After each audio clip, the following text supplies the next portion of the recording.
Oh, error with in. It says we're live. We're live. Good. We're live. Got a little error message. You think, oh, what do I do now? Yeah.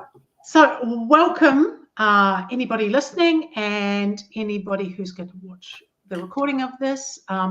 Unfortunately, we're not going to be talking about mothers and daughters in Ireland today. We are having to reschedule that conversation. So look out for it. We will be talking about this at some point. But today, Kerry and I are going to be talking about, do therapists and coaches need to learn about the mother-daughter relationship? So welcome, I'm Rosjke Hasseldine. I'm founder and director of Mother-Daughter Coaching International, where we provide courses for mothers and daughters and professional training for therapists and coaches. I'm the author of 2 books, The Silent Female Scream and The Mother-Daughter Puzzle. Kerry. Hi, so I'm Kerry Castledine. I work with Rosjke at Mother-Daughter Coaching International as Director of Operations. I'm a certified life coach and, of course, a mother-daughter coach. Excellent. So we're gonna chat away. So do therapists and coaches need to learn about the mother-daughter relationship? Well, of course I'm going to say yes, because that's what I teach. But I wouldn't be doing it if I didn't believe in it. And actually it led me to create MDCI, actually, knowing that actually this is missing. It was missing in my training. It's missing in all therapy and coaching training that I know of. So, yeah. What would you say, Rosjke, that led you to that moment where you just went, aha, something's missing in this training and I'm not getting the answers that I need? What was that moment for you? Well, there was 2 moments, actually, I think, and they sort of, sometimes these moments sort of collide.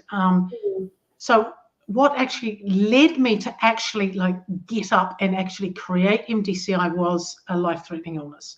So that was I knew that if I didn't, when I was in hospital, I knew that if I didn't start teaching what I'd learned all those 20 years prior from the mothers and daughters that I'd worked with and the model that I'd created over the years, then it would all die with me. So that was probably the sort of the catalyst that made me actually do something about it. But what was already bubbling was I was seeing client after client who'd actually seen therapists before me, who in a sense had been, dare I say it, some incorrect and some shaming and blaming information. Yeah. And they come really in terms of the therapists that seen before, that had struggled to really understand what was going on in the dynamics between the mother and daughter, whether they came as a couple or individually.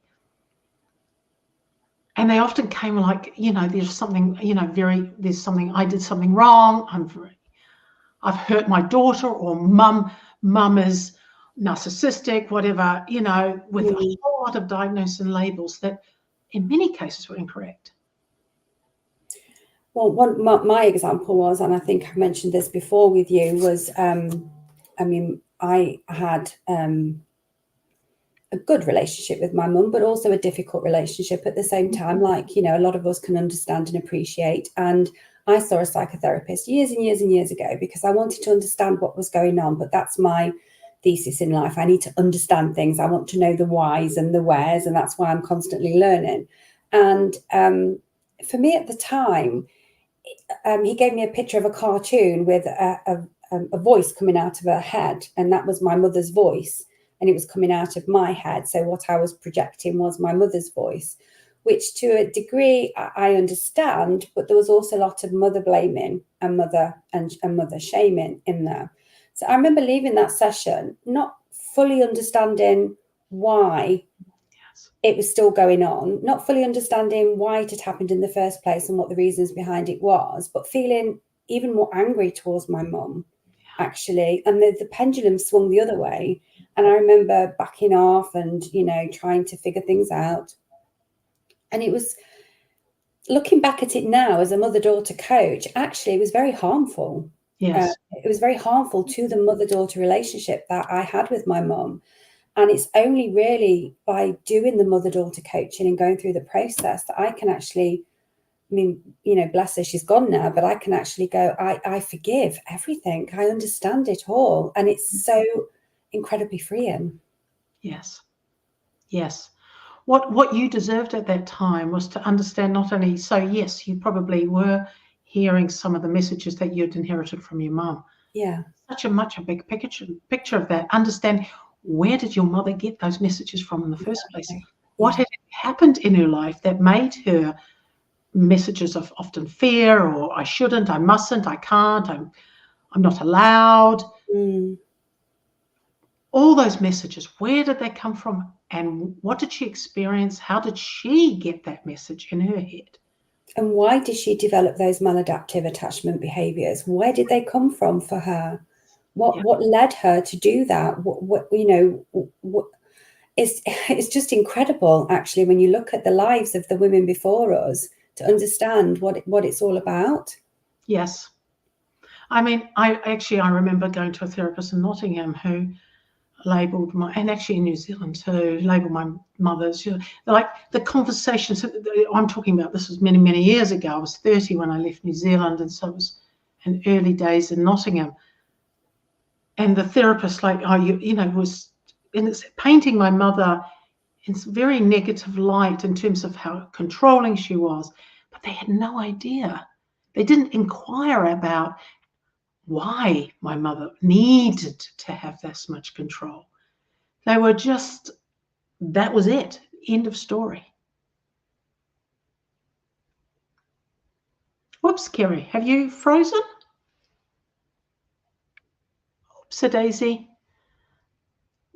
Technical issues today are not with us today, I think.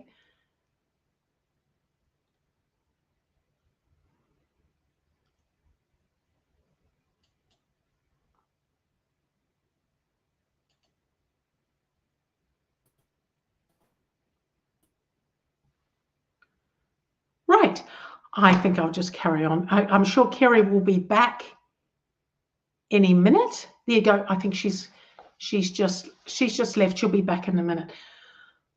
But yeah, I think looking back, I wish I had a therapist who could say, yeah, in terms of, I could understand what I was experiencing with my mum and my mum's inability to really see me as a person, but to actually understand not just my experience of that, but how that came about. How my mother was not known as a person, my grandmother, the selflessness, the sacrifice in my family, and how in the women in my family sort of yo-yo generation after generation, sort of very selfless and silent, and then controlling, and then selfless and silent, you know, from grandmother to my mother, and me having to be recovering from being very selfless and silent, sort of flip-flopping back and forth, you know, from one generation, so that, you know, and then if that could carry forever, rather than understanding who we are as women and what's been going on in our families and our cultures and our society that has shaped who we think we are rather than who we really are, and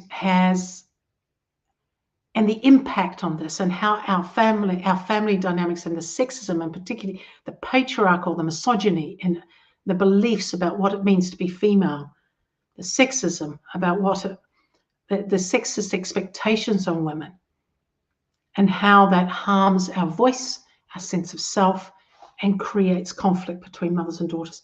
That's what mothers and daughters deserve. A much, much bigger sociocultural lens, rather than mum's narcissistic, mum's controlling, mum's selfish, or the daughter's, you know, same labels could be given on the daughter. It's not always the mum. And then the relationship, in a sense, you're adding gasoline to already raging fire. So I haven't seen Kerry. I think we will adjourn and we will pick this topic up another time, and we will also pick up the topic about mothers and daughters in Ireland. So I'm terribly sorry about the change in topic and our technical issues. I think just talking to myself is just not quite what I prefer to do. So anyway, hope you'll join us next time. Thanks a lot. Bye-bye.